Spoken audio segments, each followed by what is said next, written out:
Okay, as quite often happens, I'll make a video and have a lot of research behind it, and then as I go on past that, things will start showing up in my sidebar that are pertaining to it, and I'll find out something new. Quite often it frustrates me a little bit because I like, wow, I could have thrown that in the video. Wish I could just attach it on. In fact, if I had these that I'm fixing to show you now, I would have added it to the single oldest boat that I just showed you recently. This is from the same people. That one article was separated out of this concept. And so there's dozens of ancient shipwrecks spotted deep beneath the Black Sea, and they found a lot of these all over the edges. And these are shots of them here. You know, they take the underwater sub and put it over the top of it. This is a medieval trading ship. There's one of 40 of them that they found. Here's another one right here. They're using two camera sets so they can see what they're doing, but they're fairly well intact. But you can tell the sideboards are pretty much gone and ripped out, and they're starting to disintegrate somewhat, but they're still there. It pretty much looks like the boat that you saw off the side of the Egyptian pyramid that they put back together. Quite often we find them like this, and all you see is that little ribbing, and it's just pretty much almost non-existent. Somebody may not even notice it, but this is worth noticing. This is from late 12 1300s. This is a ship that would have been something like Marco Polo would have seen back in the day. And you can see they have some intricate carving around on things. Some of the ropes still exist and so on, and this all happens to stay without disintegrating, because they are down so low in the ocean, in the sea, so far that it's in an anoxic zone. And anoxic means low oxygen or no oxygen. It's kind of like in the peat bogs, where it's a special environment and it preserved those bodies and things so well. Here we have this, and it's preserved these ships and this wood and stuff so well. The normal enzymes and things that eat up wood don't exist in an anoxic zones. You can end up still seeing it over time, and some of these things are just incredibly intricate, and they show you that they see different styles of the ones that are in there, some of them containing dual rudders on the back rather than the singular rudder that we have now and stuff like that. The masts are still standing, some on a lot of these. The side jibs are still there and so on.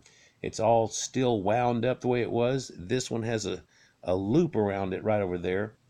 And this is the type of ship that it would have looked like right here, back in that Italian trading days of Marco Polo and so on.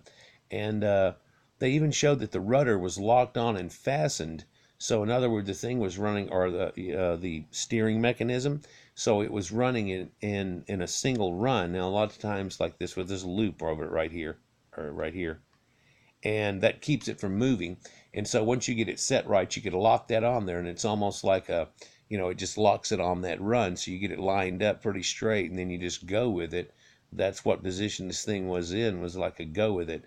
No one knows if these were sunk during, great storms or what, but there's really no sign of damage on any of these. Even the 1400s, you think, oh, there's probably cannonball battles and things. No, the sideboards, as they went around these, they can't find holes through them or anything else. There's lots of ship timbers around, hundreds of amphora that are spilled out of some of these things. And you can see a lot of these Phoenician urns and things that are in here that are being passed around too. But yeah, it's pretty neat, and this is all over the Black Sea. So I don't know if it even shows in the video here, but all over the Black Sea region. The one that I was showing you before was right down over about here, but these that we're looking at now are found all over around it. If I would have known this, I would have made a video pretty much like that, and then led right now into the oldest ship that was ever found. That's kind of my style more than this, but quite often my style is not based on me. It's based on how I get information to come into it. Quite often I'll put out a video like this, and somebody else will have some info, and they'll be, oh yeah, check this out. And I'll be like, wow, if I could put that together and make it a look at all these ships one. So here it is again, guys. And yeah, it's quite interesting. These ships just held in time here, not much changed. The steel that held all the side boards all together is gone, and so they're able to just buck out and rot away. But if you look right here, a lot of them aren't rotted away. They're just laying down now that the steel let loose. They just popped their little rivets and laid down. Even on the other side of these, you can see the big boards that are there, right? Right there in the shadows. So you can still see that. And um, amazingly, um, there's about 40 of these, and it seems like 35 of them are pretty much standing up. None of them ended up upside down and so on. There's a couple that are on their side. The rest of them are standing right up, just like this. Like, share, and subscribe, guys, and enjoy. Peace.